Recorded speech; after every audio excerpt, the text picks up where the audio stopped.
Your Majesty, when most people hear the name Barenziah, they think of legends. The queen who helped end the imperial simulacrum. The woman who married kings and shaped the fate of nations. But before all that... Before all that, I was just a little dark elf girl who lost everything in a single night. You were born into royalty, the heir to Mournhold, one of the great cities of Morrowind. Most children grow up with bedtime stories about princesses. You actually were one. People romanticize it, don't they? The palace, the servants, the pretty dresses. But being a princess in the Second Era wasn't about fairy tales. It was about being a political asset from the moment you drew breath. I was born in the Second Era, year 893, during what historians now call the twilight of the independent kingdoms. Tiber Septim was carving his empire across Tamriel, and every royal family knew their days were numbered. The question wasn't if he would come for us, it was when, and whether we'd survive the encounter. So even as a child, you understood the danger. A child understands fear, not politics. I knew the adults whispered his name, like a curse. I knew my parents would stop talking when I entered a room, but I still believed they were invincible. I was, 5, 6 at most. Old enough to understand that something terrible was happening, but too young to comprehend the scope of it. I remember standing on the palace balcony, watching my parents ride out in their ebony armor. They looked so magnificent, purple cloaks flowing behind them like they were riding into legend itself. Barenziah, they called up to me. Barenziah, our beloved, farewell. The soldiers raised their weapons and cheered my name. I clutched Woofen, my little stuffed wolf, and waved back like the dutiful princess I was supposed to be. You didn't know it would be the last time you'd see them? How could I? In my mind, they were riding out to another glorious victory. They'd return with stories and gifts, like they always did. Then came that night. My nurse shook me awake. I can still feel her trembling hands. She dressed me so quickly, so roughly.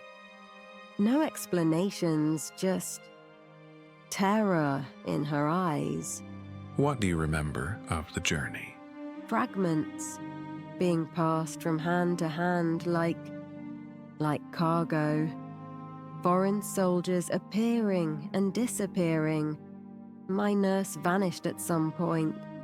I never learned what happened to her, but the shadow, that I remember with perfect clarity. The shadow? I know now what it was. At the time, it was just this immense darkness filling the entire sky. For the eyes, gods, those burning eyes, like twin suns, but cold, malevolent.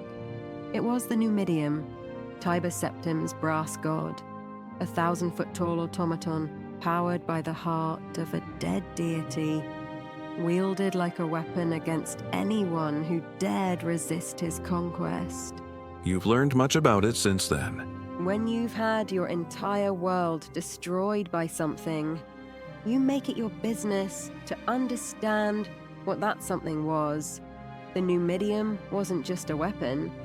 It was an abomination, a walking violation of the natural order, powered by divine murder.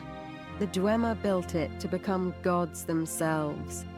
When they vanished, it became Tiber Septim's key to empire. He used the tribunal's own weakness against them. They couldn't access the heart of Lorcan anymore, couldn't maintain their godhood. So they gave him their brass god, rather than fight a war they couldn't win. Do you blame them for that choice? I understand it. Politically, it was probably the only choice, but understanding and forgiving are different things. My parents died because the tribunal chose pragmatism over protection. My childhood, my identity, my people, all sacrificed for their survival. That shadow with burning eyes didn't just destroy Mournhold's armies.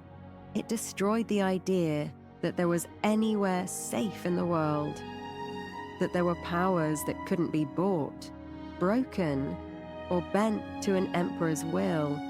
How did it change you?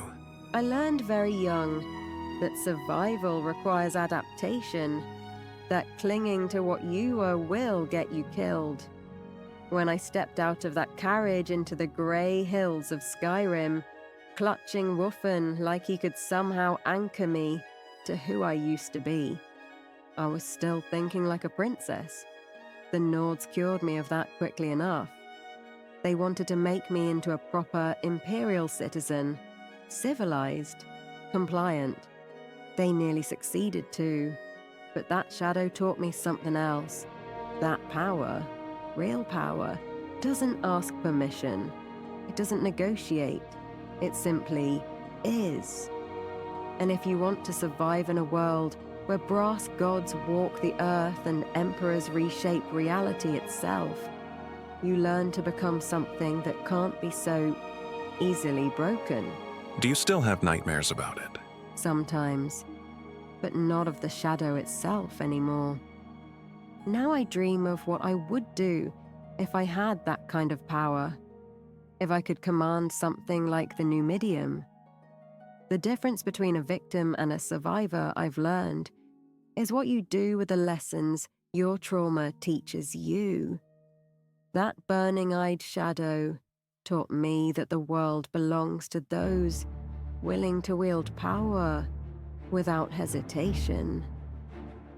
I've become an excellent student